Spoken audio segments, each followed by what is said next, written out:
नमस्कार दोस्तों, सुपरफास्ट ताजा समाचार में आप सौ मित्रों स्वागत है। दोस्तों, ताजा और महत्वना समाचार की बात कर लीए तो प्रथम समाचार ने लईने बात कर लीए तो राज्यना खेडूतोने राहत आपती हवामान विभागनी आगाही सामे आवी छे। हवामान विभागना जणाव्या मुजब राज्य में आगामी 5 दिवस वरसादनी शक्यता नहीवत छे। आगामी 5 दिवस सुधी तापमान में कई फेरफार नहीं नोंधाय तेम जणाववामां आव्युं छे। अंबालाल पटेलनी आगाहीने लईने बात करी लईए तो कमोसमी वरसादने लईने हवामान निष्णात अंबालाल पटेले आगाही करी हती के दक्षिण गुजरात और दक्षिण सौराष्ट्र में हळवा वरसादनी शक्यता है। 1 થી 5 जान्युआरी सुधी में महीसागर, पंचमहाल और अरवली में मावठू पड़ी सके छे। उत्तर गुजरातना केटलाक जिल्ला में पण हळवा वरसादनी आगाही कराई छे। कच्छ, बनासकांठा और साबरकांठा में पण मध्यम वरसाद पड़ी सके छे। 5 जान्युआरी सुधी देशना 70% भाग में वातावरण में पलटो आवी सके छे। दर्शक मित्रों, बीजा महत्वना समाचार की बात करी लईए तो मोढेरा सूर्य मंदिर खाते सीएम भूपेन्द्र पटेल सहित दिग्गजों सूर्य नमस्कार अभियान में थया सहभागी, करी नवा वर्षनी शुभ शुरुआत। समाचार ने जाणी लईए तो नवा वर्षना प्रथम दिवसे मोढेरा सूर्य मंदिर खाते राज्य कक्षानो सूर्य नमस्कार समारोह योजायो हतो। आ सूर्य नमस्कार समारोह में 2500 थी वधु लोकोए सूर्य नमस्कार कर्या हता। राज्य कक्षानो कार्यक्रम मोढेरा सहित राज्यना विविध 107 आइकोनिक स्थळे योजी गिनीस बुक ऑफ विश्व रेकॉर्ड में पण आ कार्यक्रमनी नोंध लेवाय तेवुं आयोजन करवामां आव्युं हतुं। મહેસાણા જિલ્લાના શર્મિષ્ઠા તળાવ અને હાટકેશ્વર મંદિર ખાતે સૂર્ય નમસ્કાર કાર્યક્રમ યોજવામાં આવ્યો હતો। ગુજરાત રાજ્ય યોગ બોર્ડ તેમજ રમતગમત યુવા અને સાંસ્કૃતિક પ્રવૃત્તિ વિભાગ દ્વારા રાજ્યવ્યાપી સૂર્ય નમસ્કાર કાર્યક્રમનું આયોજન 1 જાન્યુઆરી 2024ના રોજ કર્યું હતું। આ પ્રસંગે મુખ્યમંત્રી ભૂપેન્દ્રભાઈ પટેલ, ગૃહમંત્રી હર્ષ સંઘવી સાથે જિલ્લા વહીવટીતંત્ર વર્ચ્યુઅલી જોડાયા હતા। નવા વર્ષના પ્રથમ દિવસે સામૂહિક સૂર્ય નમસ્કાર કરી ગુજરાત રાજ્યએ વિશ્વ વિક્રમ સ્થપાય તેવા પ્રયત્નો હાથ ધર્યા હતા। આ અંગે ગૃહ રાજ્યમંત્રી હર્ષ સંઘવીએ જણાવ્યું હતું કે વર્ષનો પ્રથમ દિવસે સૂર્યની પ્રથમ કિરણ જે સૂર્ય મંદિર પર પડે છે તેવા સૂર્ય મંદિર ખાતે ગુજરાતના યુવાઓ દ્વારા એક સાથે સૂર્ય નમસ્કાર કરી વિશ્વ રેકોર્ડ સ્થાપીશું। મુખ્યમંત્રી ભૂપેન્દ્ર પટેલની આગેવાનીમાં 108 સ્થળો પર યુવાનો વર્ષના પહેલા દિવસે સૂર્ય નમસ્કાર કાર્યક્રમમાં જોડાયા હતા। દર્શક મિત્રો, બીજા મહત્વના સમાચારની વાત કરી લઈએ તો નવા વર્ષના શુભારંભે ઈસરોએ સર્જ્યો છે વધુ એક ઇતિહાસ।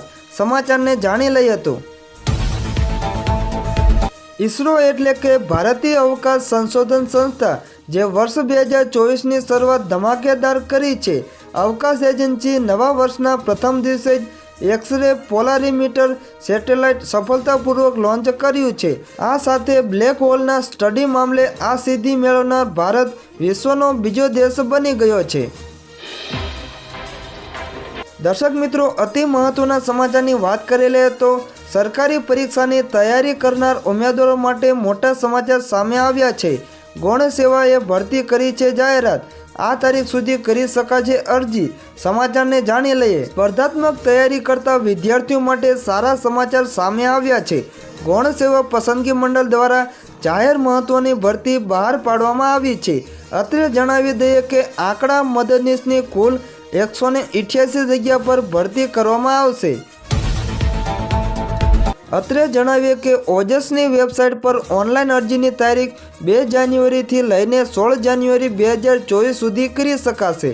સંશોધન મદદનીશ વર્ગ 3 માટે કુલ 99 જગ્યા અને જ્યારે આંકડા મદદનીશ વર્ગ 3 માટે 89 જગ્યા પર ભરતી માટે અરજી મંગાવવામાં આવી છે। અત્રે ઉલ્લેખનીય છે કે પરીક્ષા પદ્ધતિની વાત કરીએ તો એક તબક્કામાં MCQ પ્રકારના પ્રશ્નોવાળી CBRT સ્પર્ધાત્મક પરીક્ષા ઉમેદવારે આપવાની રહેશે। દર્શક મિત્રો, બીજા મહત્વના સમાચારની વાત કરી લઈએ તો દ્વારકાના શિવરાજપુર બીચને મળી શકે છે નવી ભેટ। આગામી બજેટમાં થઈ શકે છે જાહેરાત। સમાચારને જાણી લઈએ તો ગુજરાત વિધાનસભાનું ચોથું સત્ર 1 ફેબ્રુઆરીથી 29 ફેબ્રુઆરી સુધી સમગ્ર મહિના દરમિયાન ચાલશે। જેમાં વિધાનસભા રાજ્ય સરકાર બજેટ રજૂ કરશે, જ્યારે કામકાજના કુલ 24 દિવસોમાં કુલ 26 બેઠકો મળશે। આ તરફ હવે સમાચાર સામે આવ્યા છે કે દ્વારકાના શિવરાજપુર બીચ પર એક્વેરિયમ બનાવવામાં રાજ્ય સરકારની વિચારણા છે। મહત્વનું છે કે દ્વારકાના દરિયાની અંદર એક્વેરિયમ બનાવવા માટે વિચારણા કરવામાં આવી છે। દ્વારકાને ટૂંક જ સમયમાં એક મોટી ભેટ મળે તેવી શક્યતા છે। વાત જાણે એમ છે કે અમદાવાદમાં સાયન્સ સિટી ખાતે આવેલ એક્વેરિયમમાં પ્રવાસીઓ દરિયામાં જળચર પ્રાણીઓ જોઈ શકે છે।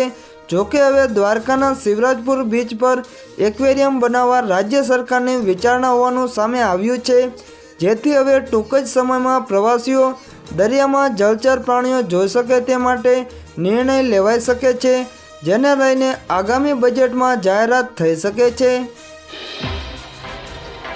દર્શક મિત્રો, બીજા મહત્વના સમાચારની વાત કરી લઈએ તો પીએમ મોદી ફરીવાર ગુજરાત પધારશે। સમાચારને જાણી લઈએ તો વાઇબ્રન્ટ ગુજરાત સમિટ માટે વડાપ્રધાન નરેન્દ્ર મોદી 2 દિવસ ગુજરાત પ્રવાસે આવી રહ્યા છે। પીએમ મોદી 9 જાન્યુઆરીના રોજ ગ્લોબલ ટ્રેડ શોના કાર્યક્રમમાં હાજરી આપશે।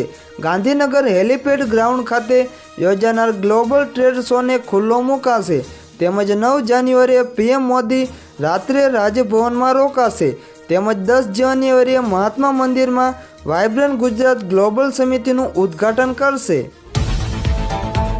વડાપ્રધાન નરેન્દ્રભાઈ મોદીના નેતૃત્વ અને મુખ્યમંત્રી ભૂપેન્દ્ર પટેલના માર્ગદર્શનમાં આગામી જાન્યુઆરી 2024માં 10મી વાઇબ્રન્ટ ગુજરાત ગ્લોબલ સમિતિ યોજવામાં જઈ રહી છે।